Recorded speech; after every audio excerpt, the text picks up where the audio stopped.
Olha esse backtesting específico desse padrão de candle que poucos falam dele. O capital apresentou um crescimento expressivo, mas o mais importante aqui é entender como programar esse robô. Lá lembrar que resultados passados não garantem resultados futuros. Justamente por isso o código-fonte está aberto para você aprender a programar, adaptar, testar e tirar suas próprias conclusões. Se você quiser baixar esse robô aqui e outros códigos-fonte para aprender a programar, basta fazer parte da comunidade. O link está aqui abaixo na descrição do vídeo. Depois comenta aí nos comentários como foram seus resultados e o que você adaptou no código-fonte. Então agora a gente vai falar quais são os critérios de entrada para depois a gente desenhar na nossa lógica de programação e o robô conseguir executar de acordo com aquilo que a gente deseja, tá? E qual que é o padrão que a gente está falando? É o padrão de engolfo. O que seria isso? Seria que o range desse candle que foi desenvolvido atualmente, ele é maior do que o candle anterior, tá? E a posição do candle anterior esteja dentro do candle que foi desenvolvido, a ponto do candle atual anular completamente a força do candle anterior, tá bom? Então seria isso. E como a gente vai traduzir essas informações a ponto de desenvolver uma lógica para o robô fazer a identificação? Então, quais são os critérios que o robô vai avaliar para ver se identificou aquele padrão ou não para entrar na operação? Basicamente, ele vai olhar para esse candle aqui e verificar, no caso de compra, tá? Se é um candle de baixa. E no próximo candle, ele vai verificar se é um candle de alta, tá? Feito isso, ele vai fazer a verificação da localização da mínima. Essa mínima aqui é maior do que essa outra mínima? Se sim, já é um critério atingido. Essa máxima aqui, ela é menor do que a máxima desse candle? Se sim, atingiu todos os critérios. No próximo candle, na abertura dele, ele vai entrar a mercado comprado, tá? Vai posicionar seu stop de acordo com a quantidade de pontos que nós fornecemos lá no input e seu gain a mesma coisa. Tanto stop quanto gain a gente vai determinar lá no input a quantidade de pontos que vai ser, tá? E a posição vai ser referente à entrada. Feito isso, ele entra na operação e espera a operação ser finalizada. Tá? E aí ele só vai entrar numa próxima operação caso ele não tiver posicionado e se identificar novamente esse padrão. Beleza? Então vamos para a programação. Bacana, pessoal. Aqui está a nossa programação. Eu não vou digitar para deixar o vídeo mais rápido, tá? Então só vou explicar as etapas aqui da lógica para vocês compreenderem o significado de cada um, para que serve cada etapa, tá? E lembrando novamente, toda a minha programação que eu apresento nesse canal é de maneira simplificada, porém funcional. Para quem está iniciando na programação em L5, isso aqui vai te dar um alicerce para o seu desenvolvimento, porque se você for jogar isso aqui em inteligência artificial, ela vai trazer uma complexidade tão grande que você não vai entender nada, tá? Mas isso aqui é uma base para depois você ir se auto-aprimorando, tá? Então vamos lá. A nossa programação, a gente começa ela puxando a classe CTrade para a gente diminuir a nossa complexidade de programação, tá? Então a gente utiliza ela porque quando a gente for desenvolver aqui, ó, para entrar na operação, a gente precisa só de uma linha. Se a gente for fazer isso inteiramente pela linguagem do MQL, de forma nativa, a gente vai ter que fazer muito mais linhas de programação do que isso, tá? Então esse aqui é um facilitador. Feito isso, pessoal, a gente vai colocar os três inputs que a gente precisa, do que basicamente é a quantidade de pontos que a gente quer do stop, a quantidade de pontos que a gente quer do gain e a quantidade de contratos que a gente vai entrar na operação. Beleza?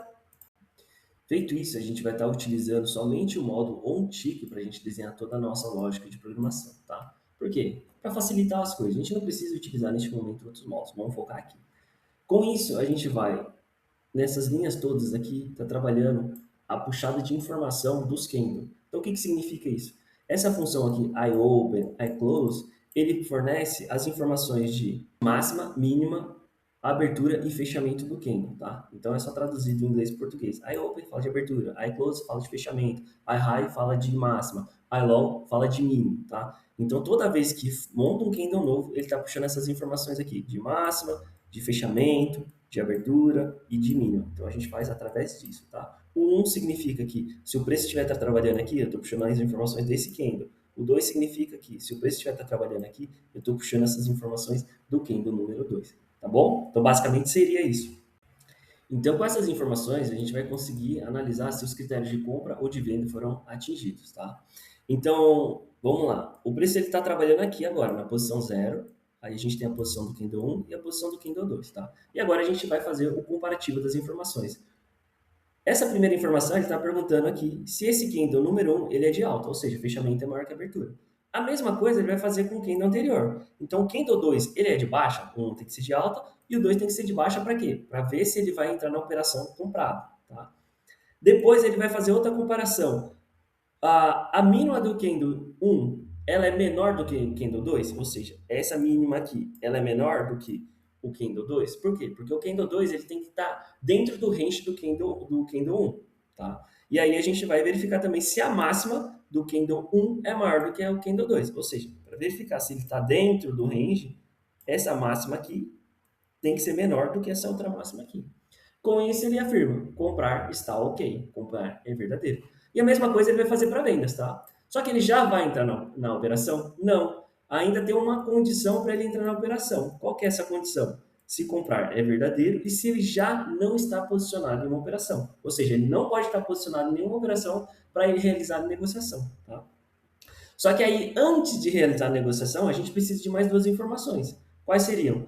Se comprar é verdadeiro e eu não tiver posicionado em nenhuma operação, a partir do fechamento do meu candle 1, ou seja, essa posição aqui, eu tenho que posicionar o meu stop e eu tenho que posicionar o meu gain.